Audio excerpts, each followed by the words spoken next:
Ladies and gentlemen, good day and welcome to the Godrej Consumer Products Limited Q3FY25 earnings conference call. As a reminder, all participant lines will be in the listen-only mode, and there will be an opportunity for you to ask questions after the presentation concludes. Should you need assistance during this conference, please signal an operator by pressing star and then 0 on your touch-tone phone. Please note that this conference is being recorded. I now hand the conference over to the senior management of Godrej Consumer Products Limited. Thank you, and over to you. Good evening, everyone. Welcome to the investor call for Godrej Consumer Products Limited. For GCPL, we will have Mr. Sudhir Sitapati and Mr. Asif Malbari. We will start with opening remarks by Sudhir. Following that, we will go into Q&A. Now, I welcome Sudhir for his opening remarks. Thanks, Vishal. Good evening to all.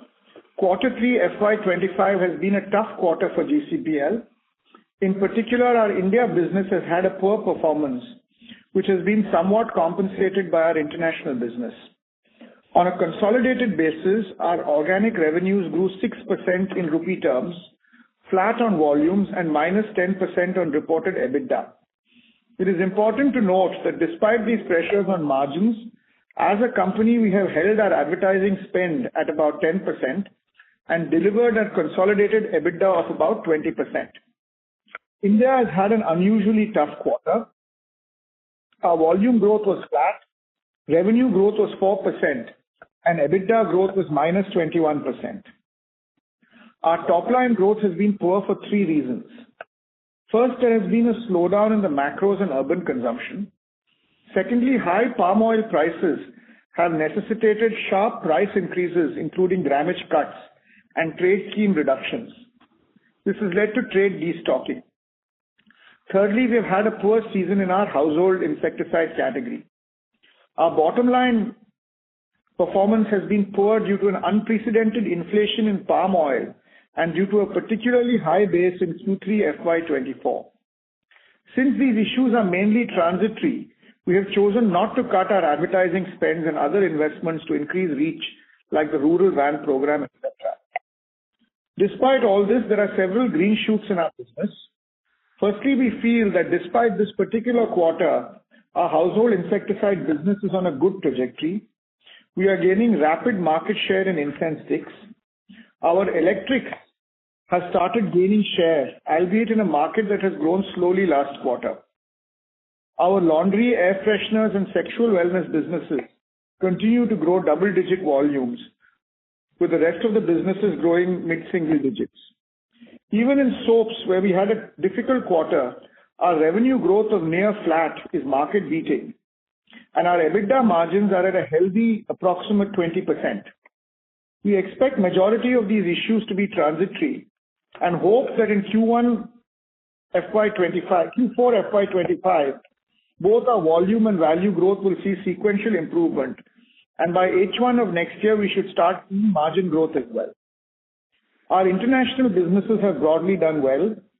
Indonesia continues its solid performance with 6% volume growth, 9% revenue growth, and 12% EBITDA growth. Our Africa business continued its solid performance on bottom line, growing at 109 IYA, though revenues declined at 8%. Our operating margins in GOM are 15% for the past 4 quarters. We expect that by Q4 FY25, we will start reporting positive organic revenue growth. Latin America continues to do extremely well with volume growth of greater than 25% and EBITDA margins now in double digits. Both Argentina and Nigeria, which have suffered because of poor macros for past many years, may see some fundamentals improving as we enter FY26. We are also incredibly pleased to report that the Dow Jones Sustainability Index has included GCPL as the only FMCG company in India and one of 3 worldwide to be part of their leadership of the Emerging Market Index and World Index. A score of 83 is one of the highest that consumer goods companies anywhere in the world have in terms of sustainability. Thank you very much, and we'll now open the floor for questions. Thank you very much.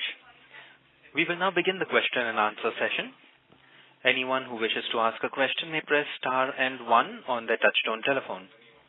If you wish to withdraw yourself from the question queue, you may press star and two. Participants are requested to please use handsets while asking a question. Ladies and gentlemen, we will now wait for a moment while the question queue assembles.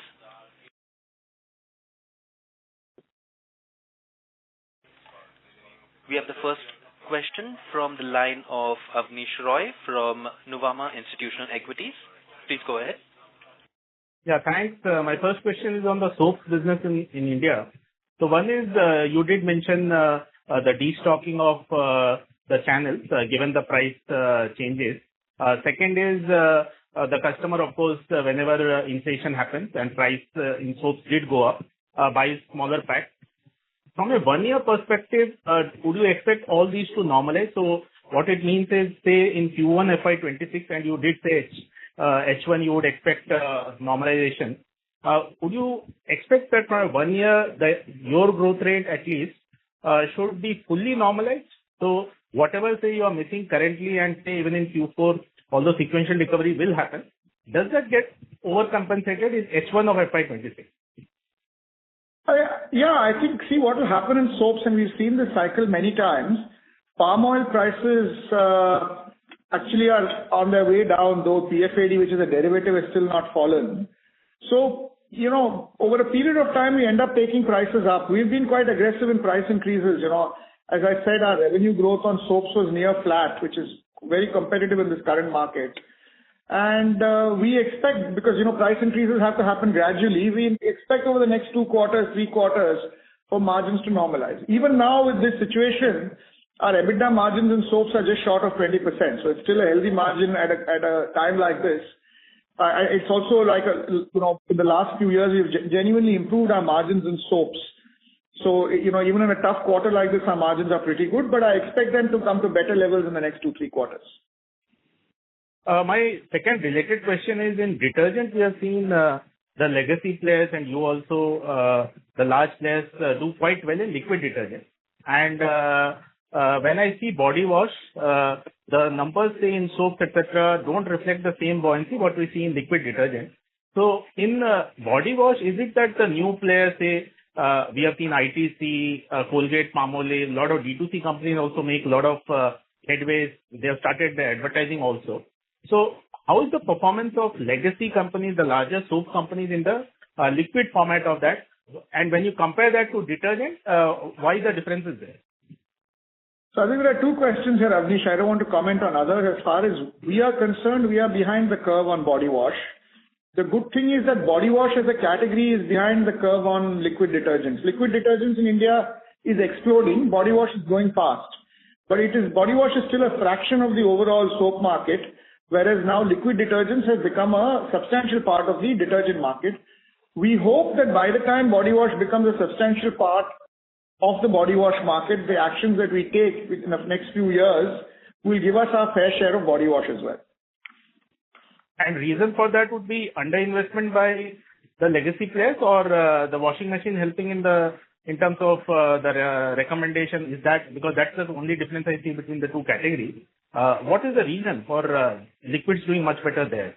I don't know, Avnish. I don't want to speculate. I mean, I think if you ask the question on why laundry liquids is doing well, it is a combination, as you correctly said, of washing machines, and also there has to be a right price to the upgrading format. So laundry liquids in India are at the right price to detergents.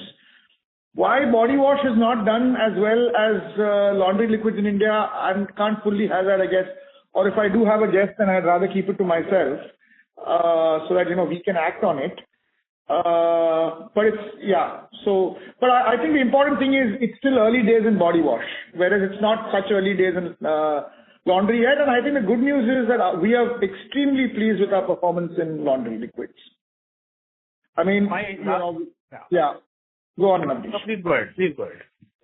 No, I was just saying that we are winning market share even in a quarter like Q3, which typically we lose a lot of market share because it's an easy quarter. But Fab has been certainly in the history of GCPL and probably in many companies one of our most successful innovations. My last question is on the rural India. So clearly gradual recovery is happening. you have spent significant amount of money in terms of the van operation. So if you could talk about any benefits which are visible in the current overall numbers being slow, everything gets marked. So if you could talk about your rural growth in all the three subcategories, how does that compare to urban? And in terms of van operations, if you could talk about. And in terms of soaps, again, is the rural India doing better in the soaps business versus urban for you? So listen, on the van operation, you see the first half of this year, we grew volumes close to 7%, and vans contributed a substantial part of this. Even in this quarter, if you leave, now soaps and HI are 2/3 of our business, but if you leave soaps and HI, which have had pretty sharp volume drops in this quarter, for the overall business to be zero, you can imagine what the rest of the portfolio has to grow, right? And again, van has contributed quite a lot there. So I would certainly say that if you look at the full year of this year, because first half we grew roughly 7.5% volume. Q3 we've grown 0. Q4 I expect some kind of volume revival. The overall full year volume will still be very good for GCPL in the context of the market. And van has definitely been a significant contributor. Our rural growths are significantly ahead of our urban growths, and van has been a big driver of that. So thanks. That's all from my side. Thanks. Thank you. The next question is from the line of Vivek M. from Jefferies. Please go ahead. Hi, good evening, Sudhir and Ashish. First question is on HI. Now that reasonable time has passed, can you just give some, feedback from, let's say, the consumer or the customer feedback on RNF and, is there a noticeable or perceptible, understanding that this product is, let's say, significantly superior compared to competition and what your earlier product was? So I think the general progress in RNF is quite satisfying. Firstly, if you take incense sticks, our share now is in high single digits of the overall incense stick market, and our share of handlers is close to 50%, which means that our distribution is still only in the late teens, but in those outlets where we are present, we get half the market there. So that's firstly good news for us. That albeit comes not at great margins, but nonetheless it's good news. In the other categories, which is largely liquid vaporizers, we launched in July, August. Even as late as November, December, only 40 to 50% of the offtakes have been RNF. But here also we have gained significant market share in our machines in November and December, because typically when you do a launch like this, what sells first are your LMD or your machines. So we have got significant share gains in Q3. And that market has, as a combination of a bad HI season, but also as a combination of general urban pressure on premium, the entire market has not done well in Q3. But within that, we have done well. So we hope that, in Q1, by the end of Q1, when the next season comes in March, we should be more clear on how well it's working. But so far, we're quite enthused by it. Even in coils, where we launched RNF 6-7 months ago, markets where we launched RNF, we are seeing market share gains. So I would say generally in a difficult situation in terms of consumption and seasonality, we're quite happy with RNF. Okay. And couple of follow-ups to this. So one, when you say that, you have high single-digit market shares in incense stick, that includes, an estimate of, unorganized illegal incense sticks as well, right? That includes, yes. All incense sticks are illegal. So, everything is, illegal. That is, so whatever Nielsen picks up is what I'm talking about now. That's roughly accurate or not, I don't know, but everything except us is illegal. Got it. And by end of March, do you think the RNF, on the electrical side will be all there in the market? And I'm guessing you're not manufacturing the earlier format, or are you? See, in certain modern trade chains and e-commerce, we're still manufacturing the old product because the licenses, even in distribution, take time. But all of that by March should have got over. We are just, as we speak, launching a superior formulation on aerosols. So it is a somewhat of a long game. Even in incense sticks, we launched it in February of last year, but it's only in Q3 of this year that we can decisively say it's working. So it's taken us close to 8-9 months for us to get a clear sense. And here I would say on incense sticks, I'm confident that, we have got it right. So the others are, are taking time. As I think I told you guys also that it will only be till March that we'll really get a sense of this. Okay. And last follow-up is on, so once it is done in March, do you think that will be the time where, the marketing bit will pick up quite a bit, or do you think that you're already doing whatever it takes to push the, product and make consumers aware? Oh, I think we're spending a lot of money and there's a lot of investment going behind it. I think the only caveat here is that across categories, we're seeing a little bit of a softness at premium ends of portfolio, urban, modern trade, so that's the only slight, I hope that recovers. But that's the only slight issue that we have. Okay, got it. And lastly, the second question is on the Deos portfolio. Can you just give, an update on that? So I think I'll give you an overall update on PAKS. I think nothing more to update since the last update, which is that we are very happy with our performance in condoms. Deos has been a mixed bag. In modern trade, we're gaining share. In general trade, we're losing share. I think we made a mistake in merging the two distribution systems, and we've now separated it. In terms of profitability, we are behind, but significantly ahead of what we inherited from behind our business case and behind what I committed to you guys, but significantly ahead of what we inherited in terms of EBITDA from RCCL. I think in May, we'll probably share the numbers comprehensively to you guys on total things. So I would say broadly good, some learnings from it, but certainly value creating so far in terms of assumptions of cost removal. We've kind of significantly improved our EBITDA margins despite much high increases in advertising. But we've still got a GT issue to solve in deodorants. Got it. And with your permission, Sudhir, one more last question. Sorry, on the macro, because you mentioned about, in your earlier response. So you are one of the few companies who are a bit more, let's say, biased towards urban. What is it that you are seeing on the urban side? So rural, of course, your own distribution and overall tailwinds on the market. But on the urban side, can you just talk about, the trends, and are you seeing any downtrading or anything in the market or in your for you as in your category of, product basket? Yeah, I think, as a lot of commentary I've been seeing and a lot of articles I've been reading, and also some commentaries of companies, that there's definitely an urban slowdown. We're seeing it in, modern trade. We're seeing it in premium brands. We're seeing some amount of downgrading in many of our core categories, or certainly not the kind of upgrading that one should see. And contrary to that, rural is doing generally well, and for us, because of the van program, extremely well. So, in the context, if one utilizes for, HI and soap seasonality, I would definitely see that a worrying sign of the last 2 quarters and last quarter in particular has been an urban. They may not have. Vivek, did you hear my answer to the last question? No. Or did I get cut? No, you got cut, I think, in the middle. So if you can just repeat on the urban bit again. I think, Vivek, what I was saying is that we are definitely seeing an urban slowdown. Urban GT was anyway under pressure. Urban modern trade is a little slower than it used to be.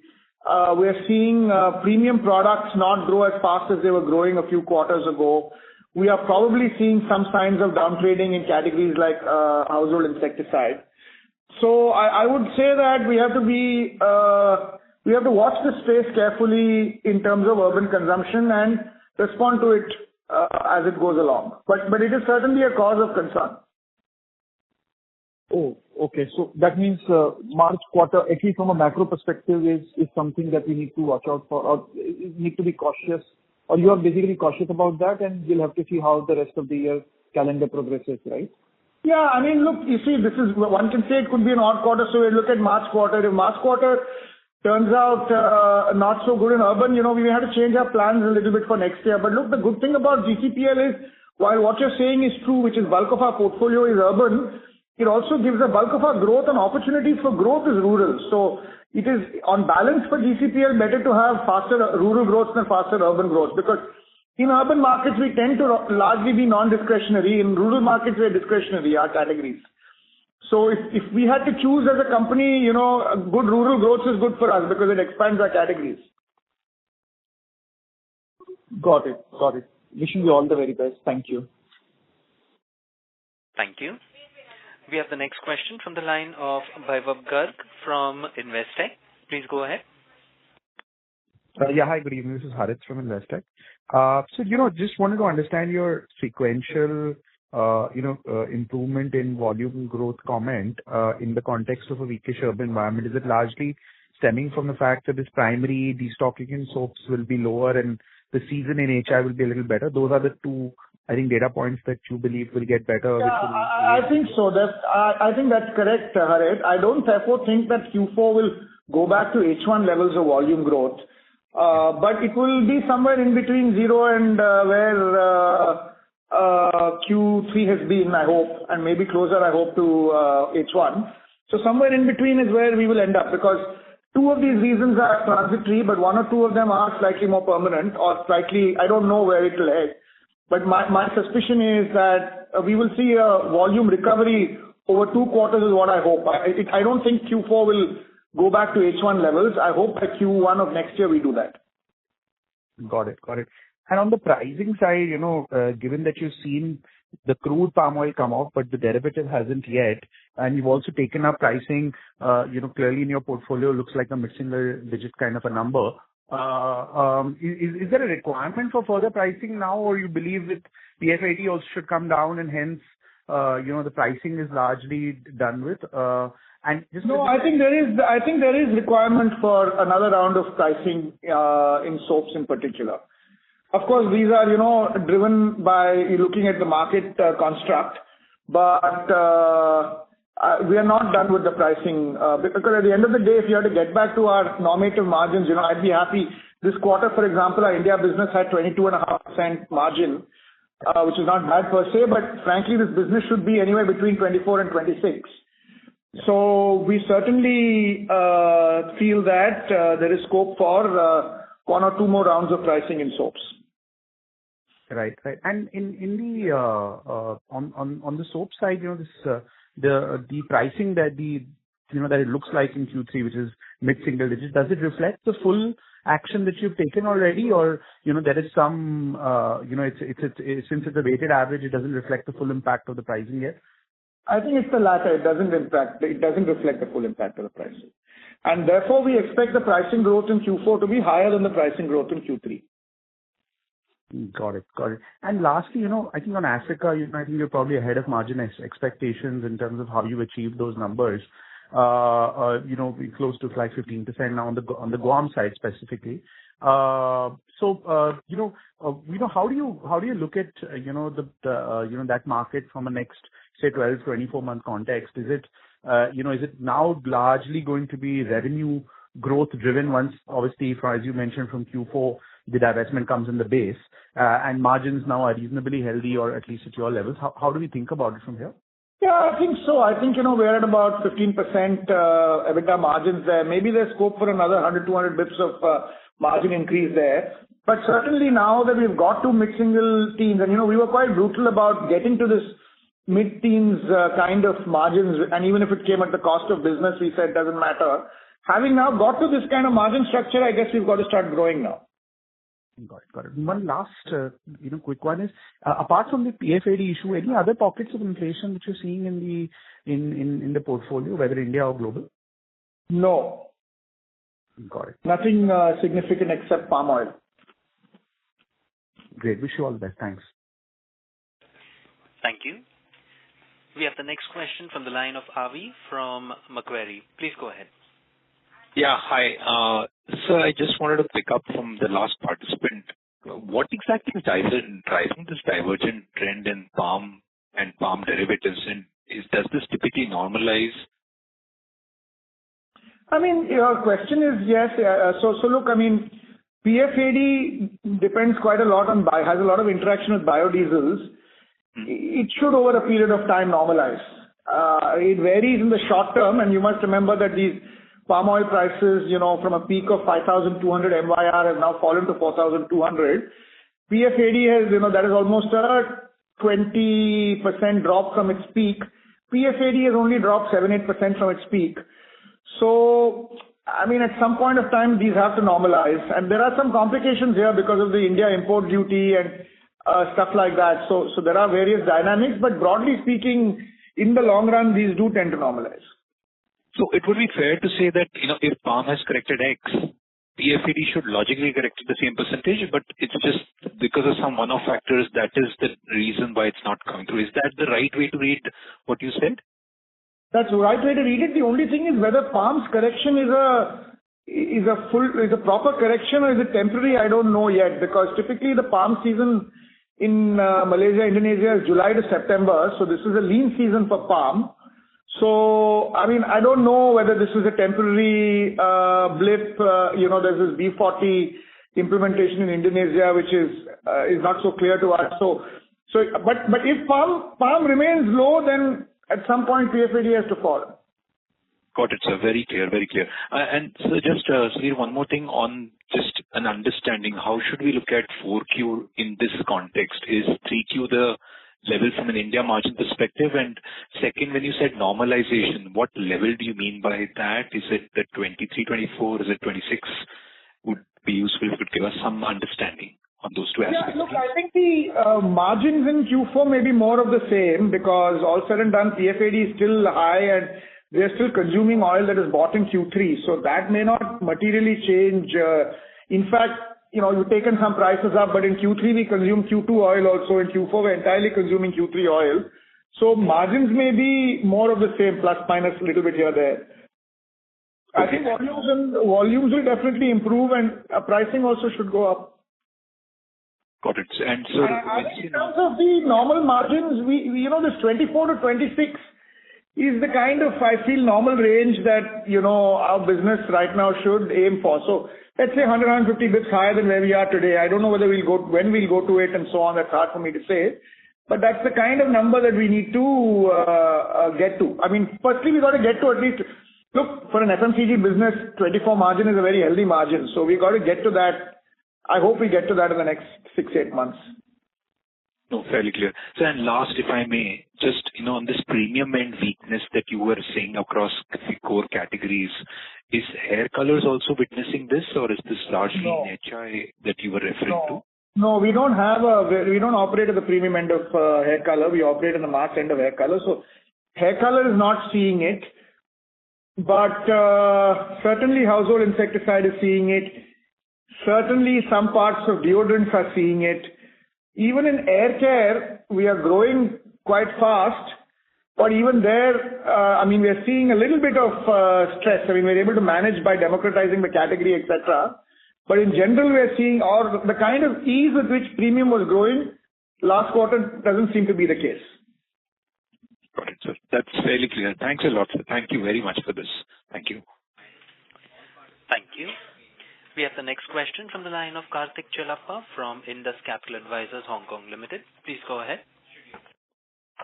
Yeah, thank you very much for the opportunity. So, just two questions from my side. Firstly, if I were to look at our presentation both in the first and the second quarter in the personal wash category, we had explicitly called out market share gains. But this time I did not see a similar comment in personal wash. Anything to read into that, and how did our market share trend in that category for this quarter? No, we don't usually see over a longer, we don't usually give market share numbers, but it is true that in this particular quarter, our market shares have roughly been flat. Though I must say that our growth of near flat, from what we hear from the market, seems to be higher. So our growth seems to be market beating. Nielsen reported market share was not negative, but it was flattish in this quarter. Of course, for the full year and so on and so forth, it is gaining still. So you'll have to read into this in two aspects. One is what is an externally reported share, and two is you'll have to look at our internal growth versus the growths of others, many of whom are reported, some of whom are not. Got it. And when we spoke about the slowdown in urban consumption, you specifically called out modern trade. Now, apart from the general slowdown, are there any other trends that you are observing which caused the slowdown in modern trade? I mean, the context in which I asked this question is we are seeing quick commerce grow almost exponentially. So is there more salience towards those formats which is at the margin impacting modern trade? I think, look, it is maybe affecting modern trade at the margin, but one has to remember that total e-commerce sales are growing at the same 30 to 40% range. So a lot of quick commerce has come at the expense of other, e-commerce. It may affect modern trade at the margin, but I think there is more to if you take the totality of urban, which is urban GT, which is doing badly, modern trade, which is less than before, and e-commerce, which is roughly where it was, and quick commerce within that is doing extremely well, one can only conclude that the overall urban picture is a little weaker than it's been in the past. Got it. One last question from me. Is there anything to read into household insecticides in Indonesia, growth-wise? Any softness or slowdown that you are observing?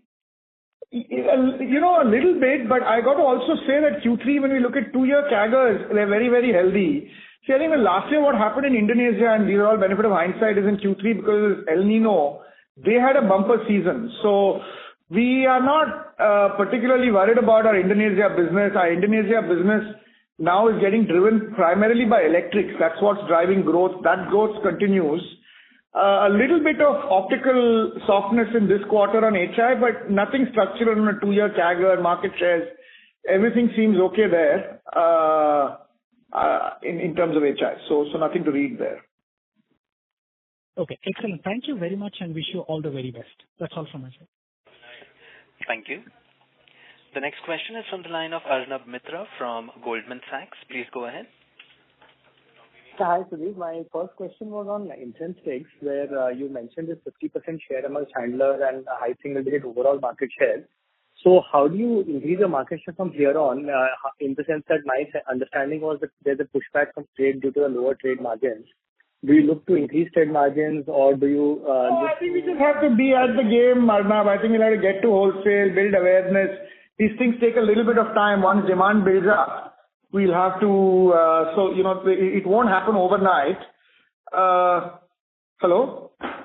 Yeah. Yeah, sorry. So I think we may not increase trade margins and all that here because we don't make too much money. I think we just have to be patient.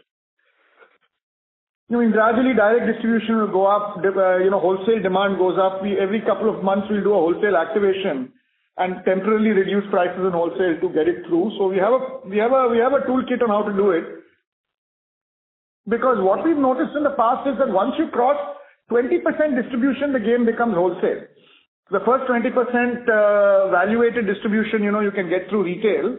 After that, you have to go to wholesale in these kind of categories. Understood.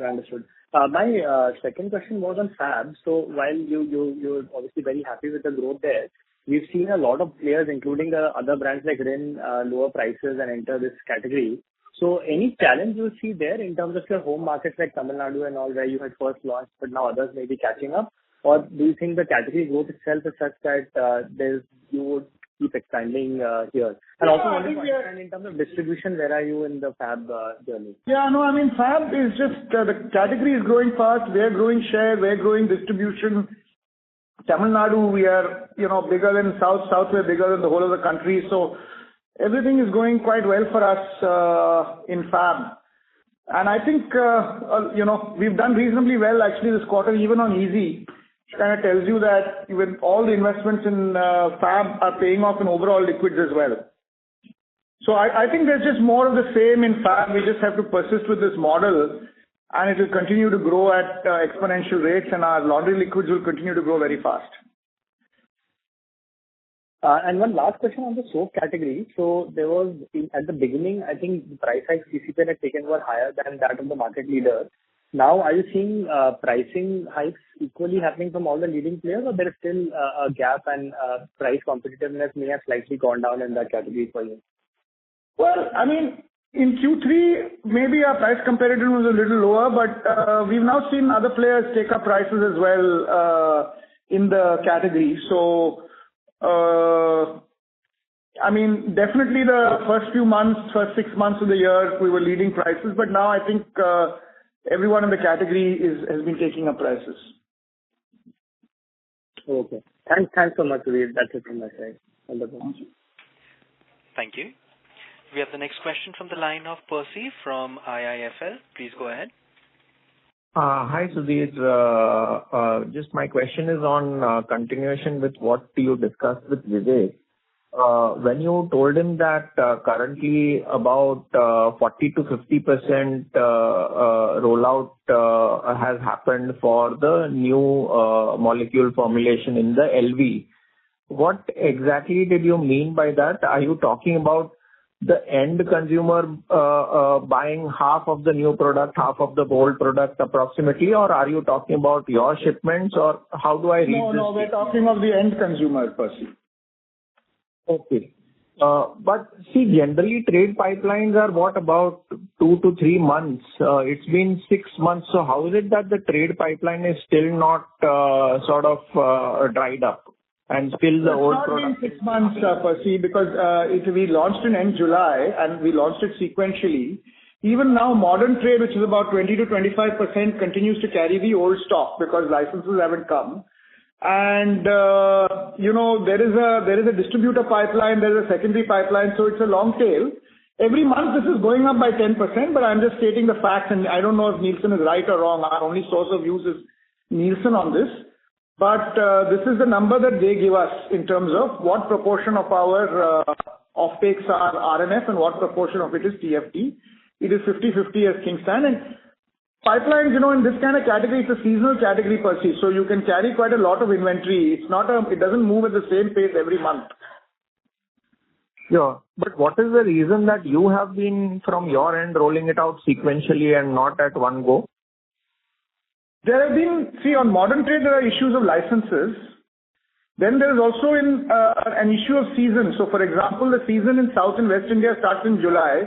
The season in North India starts in August, September. So we wanted to roll this out with season in North India as well. So combination of wanting to roll out with season. And the third thing is, of course, we had closing stock of the old product. So I think by September we had started selling everywhere except modern trade. Okay. And when do you expect the modern trade licenses to come through? As we speak, they're coming through. They typically take a 6-month period after we launch. So in most HI launches, after you launch it, it takes 6 months to get, because they have to apply for the license. Understood. And secondly, on communication for this product, and correct me if I'm wrong, but I would hazard a guess that a lot of consumers are actually not aware that this is a new formulation. Is that true? I don't think so, Percy. We do a dipstick. We just did one to check the awareness of the product, and it is very high. See, the awareness of the product is high. November market shares were good. December were even better. So I feel we'll just have to give this a few more months to call this. No, as in, I understand the product recall or the product rating might be high. But what I'm saying is, are consumers aware that versus a few months ago, what is there in the market is a new formulation which is more effective, and it's clearly a sort of new chemical or whatever. They might not know the name of the molecule or whatever, but is there an awareness that this is a new chemical which is more efficacious than the old one which was available just a few months ago? Yeah, see, we've been selling this proposition under the proposition of works even if the electricity goes off for 2 months. And we have seen the recall of the ad, the investments in the ad, the recall of the message, all these are higher than our benchmarks. Yeah, so my fear is that people might just be treating this as a new communication rather than as a new product. The machine design also has changed, by the way. So it's not just the packaging that has changed, the machine design, if you buy it versus the old one, has changed as well. So often consumers, may or may not understand that the liquid has changed, but they buy the machine for the first time and the machine looks different and is advertised differently. But there would be a lot more of consumers who would just be buying refills versus a machine consumer, right? But new consumers, when they come in, if our job to be done is to win market share or is to grow from incense sticks and coils, new consumers will have to come in via machines only. Sure. And old consumers who are buying it will anyway see the product and see the efficacy of the product. So, I mean, our personal view is that the advertising is working.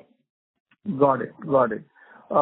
Secondly, on margins, so for the India margins, 24 to 26 is a decent band, which you mentioned. Given where input prices are today, would you say that a fair assumption would be that for the full year FY26, which is starting from April, for us analysts, we should be going with the lower end of that margin for the full year? I think probably unless something dramatically changes in terms of oil prices. Yeah. So where the prices are today, the lower end of the band for FY26 is a reasonable assumption to go with right now, correct? I think that's probably right. Okay. That's all from me. Thank you very much. Thank you. The next question is from the line of Jitendra Arora from ICICI Prudential Life Insurance Company Limited. Please go ahead. Yeah. Hi. Thanks, Steve.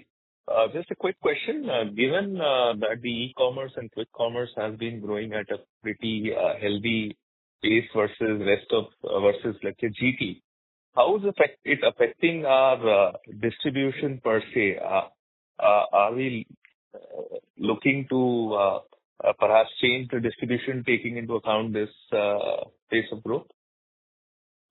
I mean, look, our GT distribution and our GT business overall, we still want it to grow. Urban GT is a problem.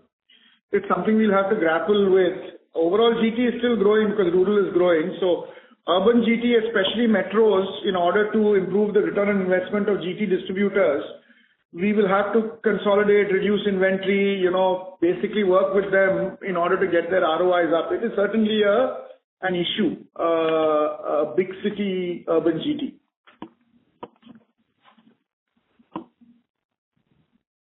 Okay. And if quick commerce continues to take share away from urban GT, which is, I think, what is also expected by a certain section of the market, then how do we propose to handle this situation? Nothing to handle. I'm saying that each individual distributor has to make good returns on investment. So if you have, let's say, 30 distributors in Bombay and the business shrinks, you may have to bring it down to 2022. Or you may have to kind of get them onto zero inventory. You got to work out the overall thing. Ultimately, we got to get 20 to 30% return on investment for the distributor. That's the important thing, right? For them to be interested in the business. So you'll have to use technology, you'll have to use scale to really make sure that urban GT distributor ROIs remain. Thank you. Thank you. The next question is from the line of Akshen from Fidelity. Please go ahead. Yeah, hi. Couple of questions. If we just disaggregate the India portfolio, are there, what's the aggregate portion of portfolio where you feel comfortable that irrespective of the market, the growth is good? So, you've called out fab, air freshener, hair color, etc. in the past. Together, how large is this business where you feel very comfortable on the growth currently? I think, our business is actually quite neatly structured, roughly as one-third. 1/3 soaps, 1/3 household insecticide, and 1/3 all others. The last 1/3 you feel you have better visibility? The last one is where, even this quarter has done actually very well for us, though we've had bad luck on both soaps and HI. And this 1/3, the salience has significantly gone up over the last 2-3 years of these others. Okay. And secondly, sorry to belabor this point, but on last quarter. Sorry to interrupt, Akshen, but you were not very clear, sir. Sorry, am I audible now? This is much better. Am I audible now? Yes. Yeah, sorry. Sorry to belabor on this point again, but on the last quarter, we had a lot of claims and counterclaims around soap on what happens with TFM, etc. Now that competitor product has been in the market for a fairly long time, how have you seen difference in terms of market share, if at all? So I think our philosophy continues to remain what it is, which is we've got to design for best consumer value, and nothing really changes in terms of philosophy. I mean, I have a suspicion we're growing faster than the market, even in this quarter. So there's nothing that has happened which makes us want to change our views on the subject. All right. Thank you. I'll fall back in queue. Thank you. The next question is from the line of Kunal Vora from BNP Paribas. Please go ahead. Yeah, thanks for the opportunity. In the Raymond business, how's been the margin journey after the acquisition? When you acquired, the margins were in mid-single digits. Where are you now? Yeah. They moved, EBITDA margins have moved to the mid-teens. They've still got some work to do. But your aspiration was about 25%, if I'm not mistaken. So we're halfway there. 25 in the fullness of time, but we'll first have to get to 20 odd. We are sometimes a little bit time away from that. We've made, significant progress on EBITDA margins, but more needs to be done here. Understood. Okay, thanks. And how should we look at Africa revenue from here? You've seen 5 quarters of decline. You did mention it will start going up. It will happen now, or it might take some more time? I think we should start seeing a better picture of margins from of growth from this quarter and certainly next quarter in Africa. Understood. And lastly, you mentioned that you've seen share gains in LV and coils after the RNF launch. What's the kind of market share gains, and are you banking mostly on market share gains through RNF, or do you see it also boosting the category growth in any way? We don't usually give out our market shares and numbers, but we expect both market share gains and hopefully to grow the market. Understood. Okay, that's it from me. Thank you. Thank you. The next question is from the line of Aditya Soman from CLSA. Please go ahead. Hi, good evening. Just one question from me, actually. So when you're comparing for this market share, is this all from Nielsen? And the reason I ask is because I think if I look at the data from Nielsen last quarter, I haven't seen the 3Q numbers, but in 2Q, there was a clear difference in sort of urban metro and non-metro, when metro seems to be decelerating. And the reason I ask is because I suspect that a lot of urban metro deceleration is basically just not capturing the quick commerce data accurately. So is there more light you can throw on this? No, I think that is accurate. Certainly, as I said, the urban growths are slower. Nielsen may not capture the quick commerce is also correct. But as I told you, even after accounting for quick commerce and so on, urban metros are a bit slower last quarter than they were before that. All right, very clear. Thank you. Thank you. The next question is from the line of Lokesh Gusain from BOB Capital Markets. Please go ahead. Just one question from me. So how much in advance do you buy your palm oil? Like how many months in advance do you buy palm oil? This is, we may not want to answer this kind of question. Is a bit specific in terms of the inventory that we hold, etc. on palm oil. So you mentioned you're still using the third quarter inventory.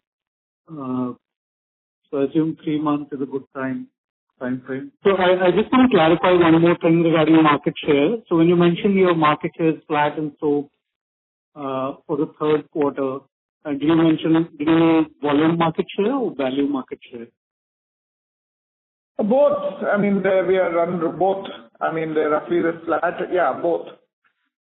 Would you say your pricing was ahead of the market? So, Nielsen doesn't fully capture some of these things with that kind of accuracy, to be honest. So you'll have to look at our volumes and our pricing. The Nielsen pickup on all these things is not, it's hard to read on these. That's fine. All right. Understood. Thank you. Thank you. The next question is from the line of Sheela Rathi from Morgan Stanley. Please go ahead. Thanks for taking my question. Just one follow-up to one of the participants' question on market share with respect to Nielsen data. So what I understand, Sudhir, you mentioned that Nielsen doesn't capture the e-commerce market share. And I believe for all companies, the e-commerce growth has been the fastest in the last many quarters. Is there a means to start capturing the e-commerce market share also over time? I mean, how is the company thinking about it on this aspect? We'll have to find. We right now have internal ways of doing it, but this is something that we'll have to find a way of doing it properly. Because it is now becoming quite big, commerce in particular, so we'll have to find a way of doing it. So are we already doing something? We do internal, but these are all like our own measures, crawling through some data and this and that. Not something which is as formal as a Nielsen. Okay. And just to be clear, is the MT trends captured in the Nielsen data, or is it just the GT trend? So MT is also captured in Nielsen. Okay. And just a second question, Sudhir, how are you thinking about, insourcing of palm oil? I mean, is this an opportunity to, localize palm oil sourcing over a period of time, or you think it's just too early to think about it? What do you mean, Shreya, by local insourcing of palm oil? What does that mean? I mean, so recently one of the competition has acquired a palm oil manufacturing company. So they are thinking of, over a period of time, because it takes long to grow the seeds and the crop. But is there an opportunity for us to also think about, getting into the space where we can, distribute our sourcing of palm oil between international and locally? I mean, the government is promoting palm oil production in India. I mean, the largest palm oil plantation company in India is Godrej Agrovets, about a third of the market share of palm oil locally, but that's still a fraction of the total palm oil requirement of the country, and as a consequence, the PFAD that is produced from local plantations is very, very small for soaps. And it's a long way off, but I mean, as a group, we are very much in this ecosystem. Okay. Understood. Thank you, Sudhir. Thank you. Ladies and gentlemen, we have no further questions. I would now like to hand the conference over to the management for closing comments. Over to you, sir. Thank you everyone for attending the call. We hope we have been able to answer all queries. Please reach out to us on our investor relations contact details for any further queries you have. Thank you and good evening. Thank you. On behalf of Godrej Consumer Products Limited, that concludes this conference. Thank you all for joining us. You may now disconnect your lines.